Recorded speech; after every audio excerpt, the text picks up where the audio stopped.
Alright, in today's video we're going to be moving from this realm of pure mathematics that we've been in, talking about Green's identities, and go to the hard world of fluid flow and panel methods. I hope you find this enjoyable, and I hope this motivates what we've been doing for the last little bit.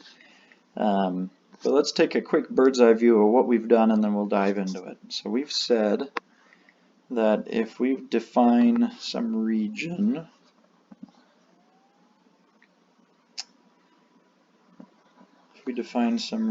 R, and we've got the boundary to that region called S, and we've defined some function u in that region. And all we've said about u is that it's continuous and it's continuously differentiable, and then based on that idea we've created this Green's third identity, this equation I've written up here at the top. And what that says is that if we know the Laplacian of u throughout R, and we know its normal derivative and its value on the boundary on the surface S, then we can compute u anywhere in the region R. Pretty cool. It's hard to see how this applies, but we'll get to that today. Before we dive into that, I need to make one quick note and say that we've done this based on saying that R is inside some finite boundary. And now that's not terribly interesting for us as aerodynamicists. You know, we're concerned with flow around aircraft or missiles or cars. And so we want to look at an external region. Now I won't get into the math, but just trust me on this one, that we can just as easily apply Green's third identity to some region R which is outside of a boundary S and which is bounded at infinity by some boundary. And as we let that boundary to go to infinity, then this equation still holds that we've got here. Okay. If you want to look into more of why that is, then go ahead and look at Kellogg's book. He gives an explanation of why we can do that. So let's get a little more concrete. We've been dealing with just this random abstract function u, and let's say what it is u actually is. Well, in our case, we're in potential flow. We're interested in finding out velocity potentials that define flows that we're interested in. You know, we've looked at the velocity potential for the flow over a sphere. We looked at velocity potentials defining flows over airfoils. Now we're moving on to 3 dimensions. So what we're interested in looking for is this velocity potential phi. And so what we're going to say is that u is equal to phi, our velocity potential. Now, since we're dealing with an incompressible, inviscid, irrotational flow, we can say that phi satisfies Laplace's equation. So phi, grad squared phi, is equal to 0. So phi, like we talked about earlier, is harmonic. It's a function that satisfies Laplace's equation. Now, if you notice, that works out really well with what we've got written above, because we've got phi or grad squared u right here. Well, if we say u is equal to phi and phi satisfies Laplace's equation, that whole volume term just vanishes. It's gone. So we can plug that in and we can rewrite this equation as phi at any point p is equal to, remember, our volume integral is gone now, we don't have to worry about it, 1 over 4 pi times the double integral over s of 1 over r partial phi partial n minus partial, minus phi times partial n 1 over r ds. Okay? Now this is sweet. We've gotten rid of that whole volume integral term, and now we're just dealing with an integral over the surface. We've greatly simplified things. Now, I'm going to introduce a concept that will be motivated by something else I will introduce a little later. These two concepts are intertwined heavily, and so it's kind of hard to introduce one before the other, but that's what we're going to do. We've got our boundary S. We've said that we've got phi defined outside this boundary.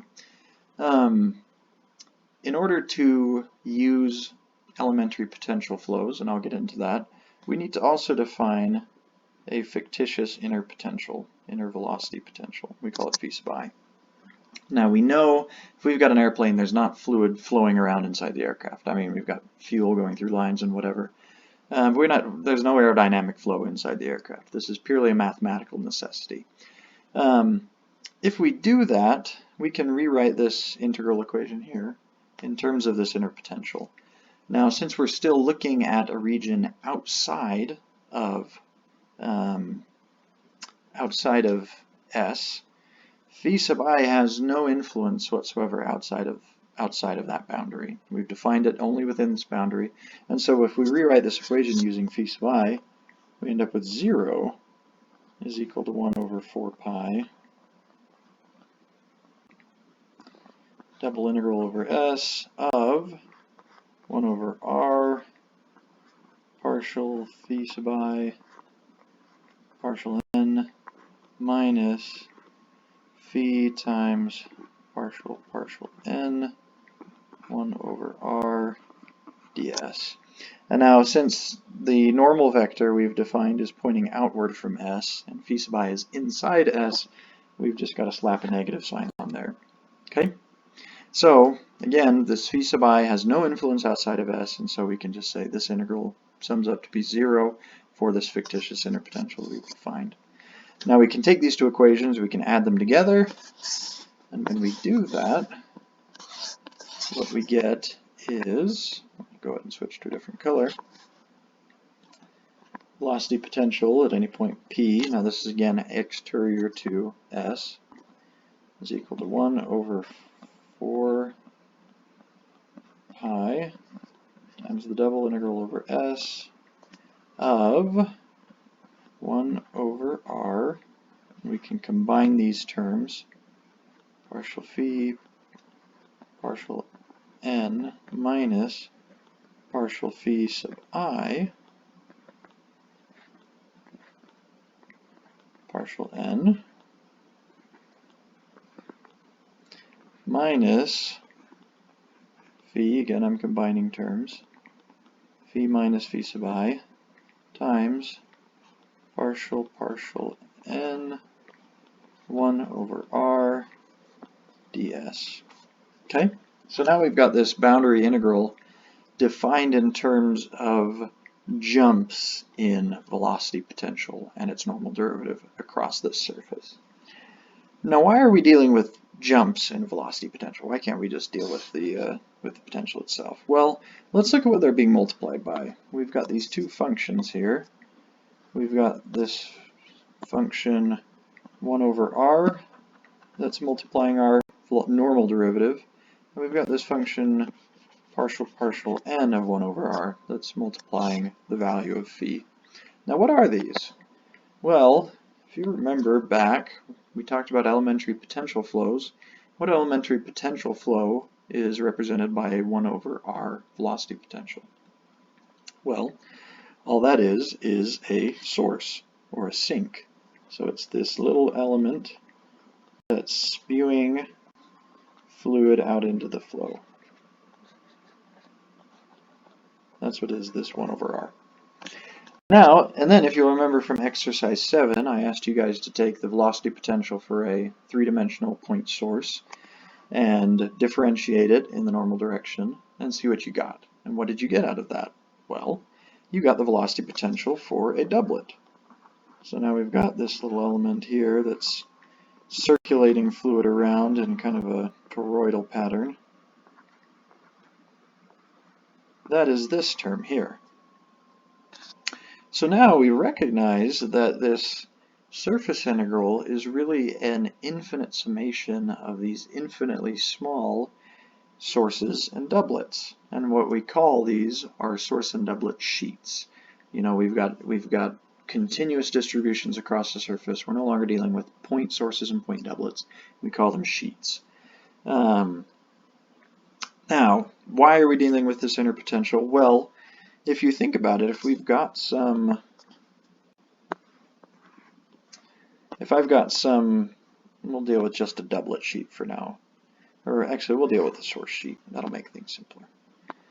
If I've just got some source sheet, and then at every point on this sheet, we've got little elementary sources spewing fluid out into the flow. Well, these sheets are lying along our boundary S. And if you'll notice, these sheets, they're spewing flow both into this region where phi is defined, but also into this region where we've defined phi sub I. You know, we've got flow on both sides of S because we're using these elementary potential flows. And so what we have to do is we have to incorporate the effect of this internal potential. And so what we know from theory is that a source sheet introduces a jump in the normal derivative of the velocity potential across its surface. You can imagine the normal derivative of the velocity potential, well, that's just flow normal to the surface. And so on this side, we've got flow going that way, and then as you switch to the other side, the flow is all going that way. So this source sheet has a jump in the normal derivative of velocity potential. And we can actually show that the strength of the source sheet is equal to that jump. And so we're going to write, I'm going to use sigma for my source strength. We can write that sigma is equal to partial phi partial n minus partial phi sub I partial n. Okay? That is my definition of source strength.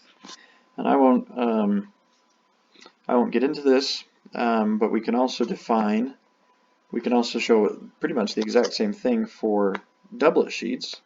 A doublet sheet induces a jump in the actual value of the velocity potential, not the normal derivative. And so our doublet strength is equal to this jump that we've got here going across the surface S. Okay? So, with those source and doublet strengths defined, we can now rewrite this equation as our velocity potential phi at any point P in the flow is equal to 1 over 4 pi times the double integral over S of sigma times 1 over R minus mu times partial n of 1 over R ds. Now, this should look more familiar. This is what we did with our vortex panel method. We said, okay, we're going to distribute elementary vortices across the surface of the airfoil, and then we're going to sum up their influence and we're going to determine their strengths. That's what we've got here. This is a surface integral combining the influence of a source sheet, or a continuous distribution of sources across the surface, and a continuous distribution of doublets across the surface. We've combined a whole bunch of elementary potential flows, and we can say that based on these, we can calculate what the velocity potential at any point in the flow field is. Pretty powerful, right? So this is a continuous version. We're going to get into a discretized version in the next video and talk a little bit about how this applies to panel methods, but I'm going to stop here for now.